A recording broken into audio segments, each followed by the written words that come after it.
O yung pagkatapos nating gawa ng tanggalin yung print, tapos ito transferring tape naman ang tawag nila dito. Ayan. Ayan.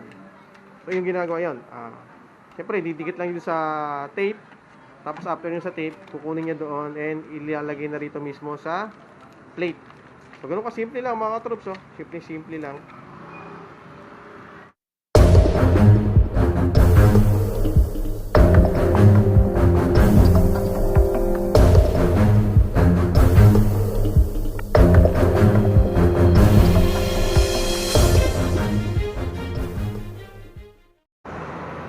Mga katrops, dito tayo ngayon sa bayan ng Kabuyao para ipakita sa inyo kung saan gumagawa ng temporary plate. Mga katrops, alam naman natin ang temporary plate is kailangan natin sa pagmumotor.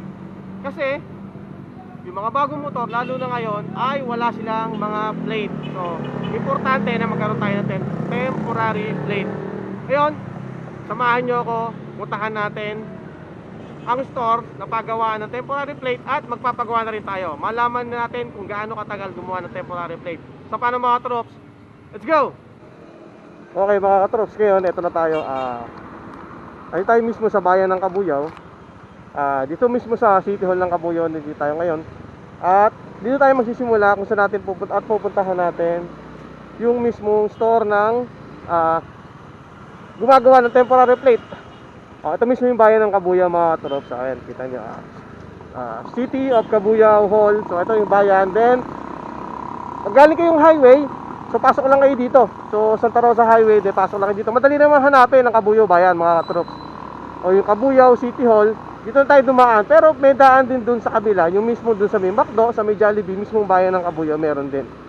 Pero dahil galing tayo sa highway, yun nga, dito tayo dumaan sa City Hall ng Kabuyao. Ngayon pupuntahan natin yung store. Hindi lang mga katrops, hindi lang temporary plate ang ginagawa doon. Gumagawa din sila ng syempre sticker. So sticker, yun ang ginagawa nila. Full decal sticker, iba't iba printing. And mamaya malalaman ninyo kung ano-ano pa yung mga specialized nila o yung mga ginagawa nila. At hindi lang yon, magkakaroon na uli sila ng second store. Okay, so tawid muna tayo mga katrops.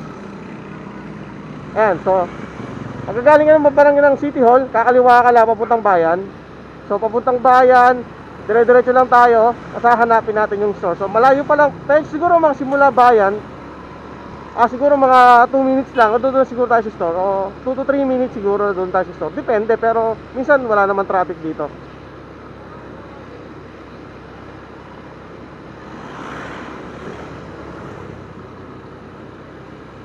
So ayan mga to, so yung may undock. Tapos yung Ataw store, Ataw Mall. So ito yung meron dito meron ditong Ataw Mall, ayan yung pinaka Ataw Mall. So yan. Sarado na, syempre alam naman natin yan ay sarado pag medyo gabi na. Alam natin is meron ng yung curfew hours o merong hours lang na dapat bukas. Then ito yung Pure Gold. So Pure Gold Junior Pure Kabuyao. Tapos cemetery, public cemetery ng Kabuyao. Then kakaliwa na tayo kakano na tayo mga katrops. So Minute Burger, RCBC. Yun, kakano na tayo. Then yung mismo yung bayan ng Kabuyao, doon sa mismong lugar yan. Then kalakanan na tayo dito, hanapin na natin yung store. Malapit lang. So pagkano mo dito, makikita mo na yung store. So tanaw mo na yung store, yun no, yung mismong yun, lugar na yun, nadoon na mismo yung store ng pupuntahan natin para pagpagawaan ng temporary plate. Hindi na temporary plate mga katrops, sinasabi ko sa inyo, napakadami nilang ginagawa. So ito, tingnan natin. Ito mismo yung store, Mr. and Mrs. Print.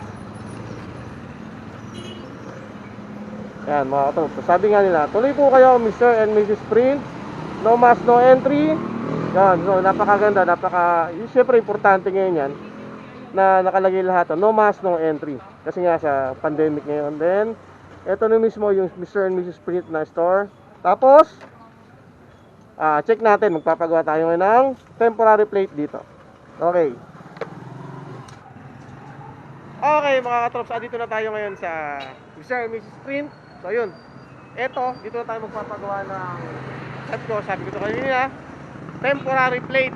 So temporary plate, dito. Samahan nyo ako. Tingnan natin kung paano gumawa ng temporary plate. At mamaya sasabihin ko sa inyo kung magkano lang. Napakamura mga katrops. Napakamura ng temporary plate lang dito.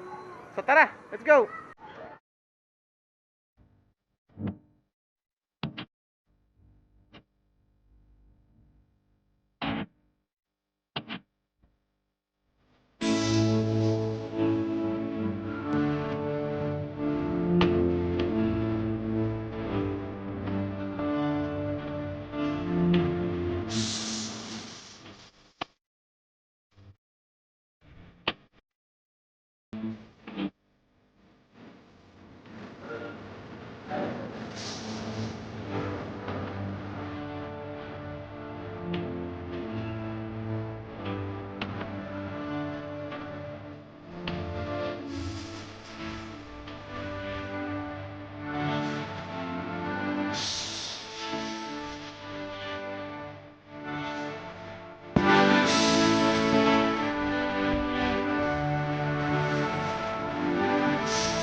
Mga katrops, ito tayo ngayon sa loob ng Mr. and Mrs. Princeton. Magsisimula na tayong maggawa ng temporary plate. Ngayon, ang temporary plate mga katrops, ito, kailangan mo na lang i-edit. Siyempre, kailangan i-edit yung kanyang mismong MB file number o CR number sa ngayon. Kasi, siyempre, matagal tayo mabigyan ng plaka ni LTO. So, kailangan natin gumamit dito. So, yan. Start tayo ng editing.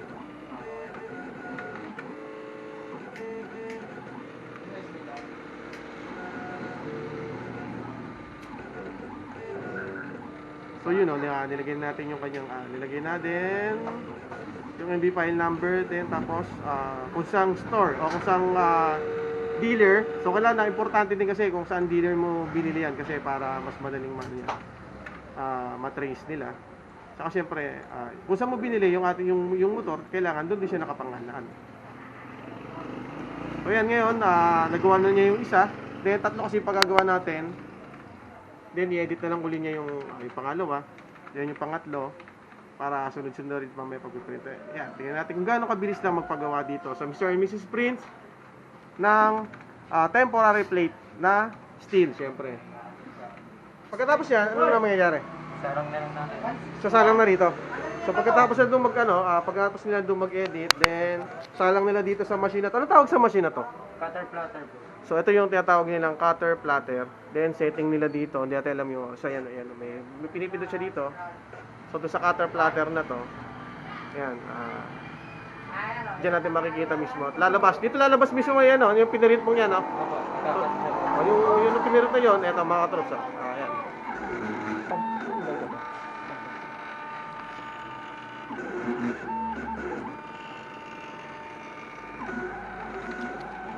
Ito mga katrops, sinisimulan na niyang ikat yung pinarit natin kanina. Ayan. Ganito lang pala mga katrops, ganito kasimple lang ang paggagawa nito. Pero syempre kailangan mo ng machine ng cutter plate na ganito para makapaggawa ka na syempre na temporary plate.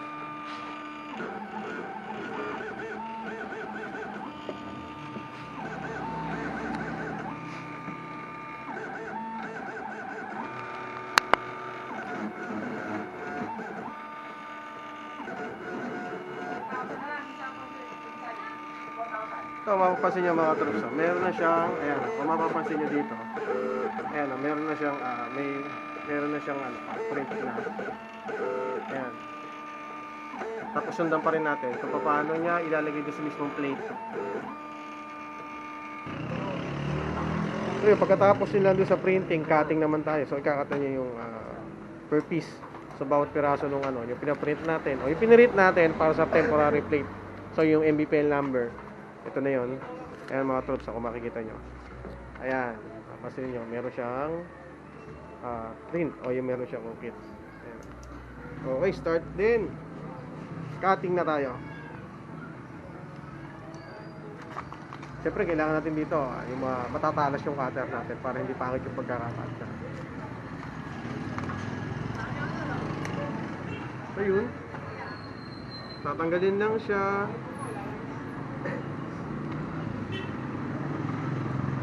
Yun ang mga traps, ganyan lang pala. Then, tanggalin mo siya.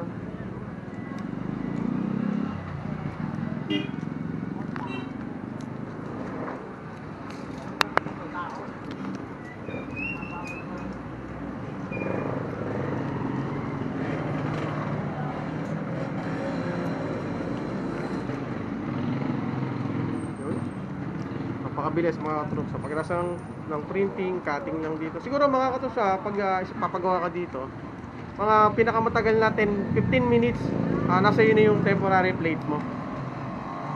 Mamaya papaano ko sa inyo kung magkano, napakamurang-mura lang mga katrops. Siguro ito na pinakamura dito sa na nakita ko paggawaan ng temporary plate. Hindi na pa motorcycle mga katrops, meron din dito mga pang 4 wheels na temporary plate. Then, ito nga, naka-ready na rin yung plate, yung steel. So, lahat naman nakakalimutan, naka-ready na yon. Alam nyo ba, ang maganda dito sa steel na ganito? Siyempre, unahin natin yung fiber o yung porcelain na tinatawag nila, madaling mabasa. Kahit nga minsan, madali lang ng mga backride, matuntungan lang. O yan, parang nasipa lang ng konti, pasag agad, lalo pag tumatagal. Napakadaling mabasag nito. Pero ito, siyempre, ito, kahit magka-UP-UP na to, kita nyo naman, hindi agad-agad masisira. At syempre, sabi nga sa inyo, steel.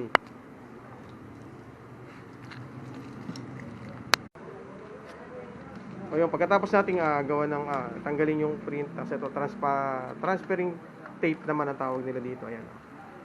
Ayan. So yung ginagawa yun, syempre, didikit lang yun sa tape. Tapos after yun sa tape, kukunin niya doon and ilalagay na rito mismo sa plate. So, ganun ka-simple lang mga troops, oh. Simple lang. Pero ibang klase syempre yung tape to. Hindi basta-basta tape lang to. Hindi basta ordinary tape to. Na yung tulad na ginagamit ng masking tape. Iba to kasi ito yung kailangan dumikit mismo. Yung mismo ilalagay mo dun sa kanyang pangalan.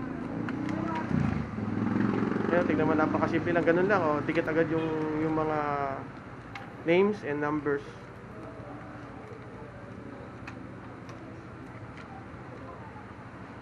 Then, yan, ipoporma na natin, ilalagay na mismo dun sa plate. So, yan mga troops, kita-kita nyo. So, yun. Then, pahid-pahid lang. Kailangan na dumikit yung Then, tanggalin mo na siya.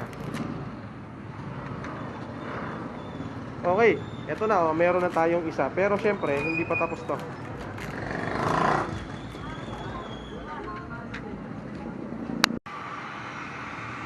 Kasi after nung paglalagay doon, then kailangan natin i-blower. So importante na i-blower natin yung print kasi nga para mas lalong dumikit o mas lalong tumibay yung ating pag-print nito. Then check din natin nila o tine-check din syempre dito kung may bubbles kasi nga alam naman natin pag bubbles pangit tignan lalo yung mga yan.